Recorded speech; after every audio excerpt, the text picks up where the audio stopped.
ओ भाई, श्रद्धा कपूर ने तो स्त्री 2 में आग लगा दी, एकदम पैसा वसूल पिक्चर है। हाँ यार, कसम से क्या फाड़ू एक्टिंग की है। वैसे पास में पॉपकॉर्न हो और सामने बढ़िया सी पिक्चर चल रही हो तो देखने में डबल मजा आता है। ओह शिट, पॉपकॉर्न तो खत्म हो गया और अभी तो आधी पिक्चर बाकी, अब क्या करेंगे। जस्ट चिल बेब्स, पॉपकॉर्न ही तो खत्म हुए हैं, बट हमारी काली सौतेली बहन किस दिन काम आएगी। तभी पुराना सा सलवार कमीज पहने सिंपल सी चोटी में कमरे में किंजल आकर पूछती है, मोना रीटा, तुम दोनों बता दो डिनर में क्या खाओगे। देखो मोना, हमारी प्यारी काली बहन की उम्र कितनी लंबी है, नाम लेते ही हाजिर हो गई। किंजल, जाओ और जाके हमारे लिए पॉपकॉर्न ले आओ। पर रीटा, एक तो पहले ही डिनर के लिए इतनी देर हो चुकी है, रात के 11 बज रहे हैं। अगर इस टाइम तुम दोनों पॉपकॉर्न खाओगी तो फिर रात का डिनर किस टाइम में करोगी। ये सुनते ही दोनों गोरी सौतेली बहनें गुस्से में लाल पीली हो जाती हैं। अबे ओ फटे दूध की फफूंदी सी शक्ल वाली बहन जी, तेरा काम सिर्फ हमारा ऑर्डर मानना है, ऑर्डर देना नहीं, समझी। अब जा जल्दी और पॉपकॉर्न ला। और रही बात डिनर करने की, तो वो हम अपने टाइम पर ही करेंगे, रात के 1 बजे। अब दफा हो यहाँ से, काली गुलाब जामुन। नम आंखें लिए बेचारी काली किंजल किचन में जाके पॉपकॉर्न बनाती है। किंजल की माँ गंभीर लंबी बीमारी से सालों पहले गुजर चुकी थी, इसलिए पिता देव प्रेरणा से दूसरी शादी करके ले आई, जिनसे मोना और रीटा हुई। दोनों दूध के जैसे गोरी चिट्टे रंग वाली थी, इसीलिए घमंडी मिजाज की थी। वहीं किंजल काली और बदसूरत थी, लेकिन उसका दिल हीरे की तरह था। मगर हर दिन ही उसे अपनी सौतेली माँ और बहनों के ताने सुनने पड़ते थे। मोना रीटा, ये लो तुम्हारे पॉपकॉर्न, अब बता दो डिनर में क्या खाओगी। ऐसे करो, आज हमारे लिए कैप्सिकम की सब्जी, जीरा राइस, शाही पनीर, कढ़ाई पनीर बनाना। ये तो रहा मेरा। मैं डिनर में वेज पुलाव खाऊंगी चिली चटनी के साथ। हमारी ये पिक्चर खत्म होने से पहले हमारा डिनर हमें परोसा हुआ मिल जाना चाहिए, शार्प 1 बजे। ठीक है, मिल जाएगा। किंजल जल्दी से रसोई में आकर डिनर बनाना शुरू करती है, तो वहीं दोनों सौतेली गोरी बहनें मस्ती मार कर पिक्चर देख रही थी। ऐसा करती हूँ, कढ़ाई पनीर और शाही पनीर बनाने के लिए एक ही साथ पनीर फ्राई कर लेती हूँ और बाकी सब्जियों का काटा पीटी भी कर लेती हूँ, इससे थोड़ा टाइम बचेगा। देखते देखते सब्जी बनाने में रात के 12 बज जाते हैं, तो डरे लफ्जों में किंजल बोलती है, मेरे पास केवल 1 घंटा रह गया। अगर 1 घंटे में मैंने दोनों को डिनर नहीं करवाया तो वो कल की तरह ही करेंगी। नहीं, जल्दी कर किंजल। देखते देखते घड़ी की सुई 1 पर आ जाती है, लेकिन दोनों सौतेली बहनों को डिनर परोसने में किंजल को 2 मिनट लेट हो जाता है, तो दोनों अकड़ जाती हैं। तुमने हम दोनों को 2 मिनट लेट डिनर दिया है, इसकी पनिशमेंट मिलेगी। लो खाओ खाओ, बहन के हाथ से खाने से प्यार बढ़ता है। नहीं मोना, मुझे क्षमा कर दो, कल से बिल्कुल देर नहीं होगी, मैं तुम दोनों को टाइम से डिनर करवाऊंगी। बोलते बोलते किंजल की आंखों से डर के मारे आंसू छलक पड़ते हैं। मैंने कहा खाओ। मोना भाप निकलता खाना उसे खिला देती है। खाना काफी ज्यादा गर्म होने की वजह से बेचारी किंजल का मुंह जल जाता है। फिर मोना रीटा डिनर करते करते रात के 1 से 2 बजा देती हैं। किंजल झूठी प्लेट उठाकर किचन में आ जाती है और बिलख बिलख कर रोने लगती है। हे भगवान, तूने मुझे कैसी जिंदगी दे दी है, अपने घर में मैं नौकरानी हूँ। रोते रोते वो किचन में ही चटाई डालकर सो जाती है। तभी सुबह के 5 बजते माँ प्रेरणा किचन में धमक पड़ती है और लात मारकर जगाती है। अरे ओ काली कलूटन, चलो जल्दी से। लेकिन जब किंजल नहीं जागती तो मोना रीटा भरी बाल्टी का पानी डाल देती हैं, जिससे वो घबरा कर उठ जाती है। हे भगवान जी, ये मुझ पर पानी किसने डाला? ये शुभ काम हमने किया है। मोना रीटा, ये क्या बदसलूकी है, किसी सोते हुए इंसान के साथ इस तरह से पेश आना, जबकि तुम दोनों ने देखा था कि रात को मैंने तुम दोनों को 1 बजे डिनर करवाया था। उसके बाद सोते सोते मुझे 2-3 बज गए थे। ये सुनते ही प्रेरणा अपनी गोरी सुंदर बेटियों की साइड लेते हुए बोलती है, अरे ओ कोयला खादान, मैं देख रही हूँ कि तेरी ये कैची जैसी काली जुबान कुछ ज्यादा ही चलने लगी है। उठ और नाश्ता बना, समझ गई? जी माँ। आधी अधूरी नींद में ही बेचारी किंजल उन्हें नाश्ता करवाती है और फिर पूरे घर में झाड़ू पोछा लगाती है। तभी पिता देव घर लौट आता है, तो दोनों सौतेली बहनों की शक्लें बन जाती हैं।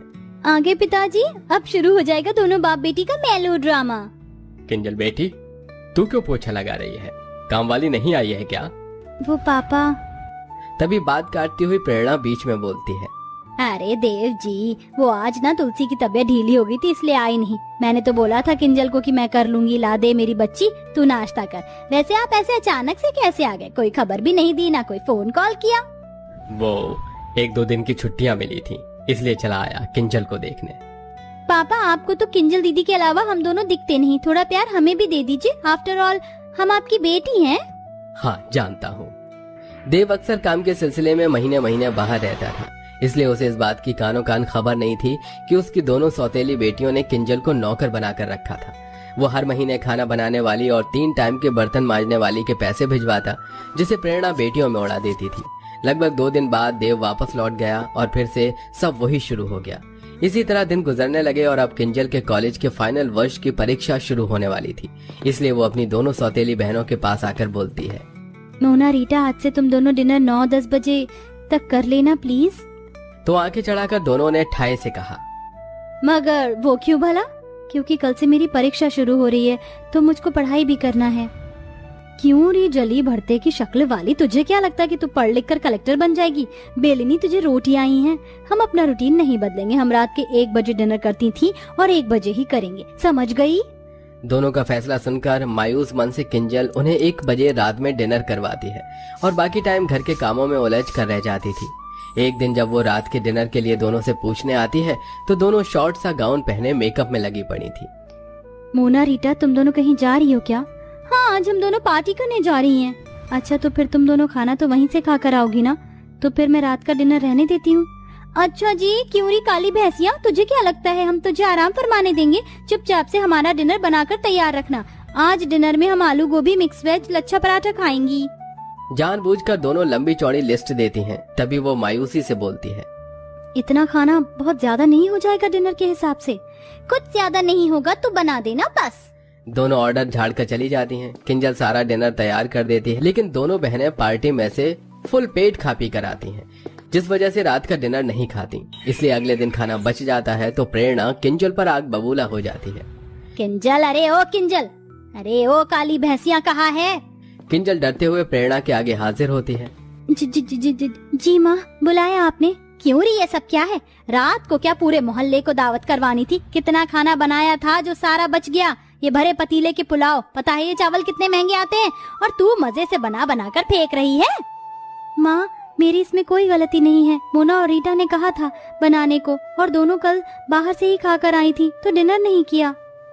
ये सुनकर दोनों सौतेली बहन शातिर तरीके से सारी बात उस बेचारी पर ही थोप देती हैं। ओह, कितनी झूठी और मक्कार है ये। माँ कसम से हमने तो बोला भी नहीं था डिनर बनाने को, अपने मन से बनाया। ये सुनकर प्रेरणा किंजल को बहुत पीटती है। माँ, मत मारो ना माँ। बहुत चर्बी बढ़ गई है तुझको शाही पकवान खाकर। आज से तेरा खाना बंद, अब केवल तुझको सूखी रोटी मिलेगी बस। इस तरह गलती न होने के बाद भी अब किंजल सारा दिन किसी कोल्हू के बैल की तरह काम करती और दोनों सौतेली बहनों को उनके मन मुताबिक रात के 1 बजे डिनर करवाती, जिससे उसका शरीर बहुत ही कमजोर पड़ जाता है। अरे ओ बहन जी, ये कैसी काली दाल बनाई है तूने, अपनी सूरत के जैसी। अब कौन खाएगा इसको? सब्जी भी एकदम बीमारों वाली बनाई है। रुक जा तू। गुस्से में मोना उसके बाल पकड़ लेती है, जिससे वो चक्कर खाकर बेहोश हो जाती है।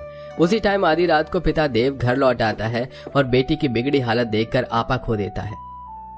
किंजल बिटिया उठना, आखिर तुम दोनों ने क्या किया है इसके साथ? देव डॉक्टर को बुलाता है, जहां एक तरफ डॉक्टर उसकी जांच पड़ताल करते हैं तो वहीं दोनों सौतेली बहनों की आंत सूखी जा रही थी। देखिए, इनके शरीर में बहुत सारे पोषक तत्वों की कमी है। इन्होंने काफी दिन से सही ढंग से खाया पिया नहीं है और इन्हें नींद की भी शिकायत है। इनको भरपूर नींद और अच्छे खान पान की जरूरत है। तभी किंजल को होश आ जाता है। दोनों बहनों को पसीने छूटने लगते हैं। अब तो ये पिताजी के आगे सब बोल देगी, हमारी वाट लगा देगी कि हम इससे रात के 1 बजे डिनर बनवाते हैं। लेकिन किंजल कुछ भी नहीं बोलती, जिससे दोनों घमंडी बहनों का स्वभाव बदल जाता है और वो रोते हुए कहती हैं, आई एम सॉरी किंजल, हम दोनों को माफ कर दो। हमने तुम्हें आधी आधी रात को डिनर बनवाने के लिए मजबूर किया। किंजल दोनों को माफ कर देती है और अंत में दोनों बहनें उसका अच्छे से ख्याल रखती हैं। साथ ही उनकी बुरी लत जो रात के 1 बजे डिनर करने की थी वो भी खत्म हो जाती है। तो देखा दर्शकों आपने, अच्छे स्वभाव से हम किसी का भी दिल जीत सकते हैं, जैसा कि हमारी स्टोरी की काली बहन ने अपने अच्छे स्वभाव से अपनी दोनों खूबसूरत घमंडी बहनों का दिल जीत लिया। तो दोस्तों, आपके हिसाब से रात का डिनर करने का सही टाइम क्या होना चाहिए? कमेंट बॉक्स में जरूर बताइएगा। साथ ही आपको हमारी ये कहानी कैसी लगी हमें ये भी बताइए।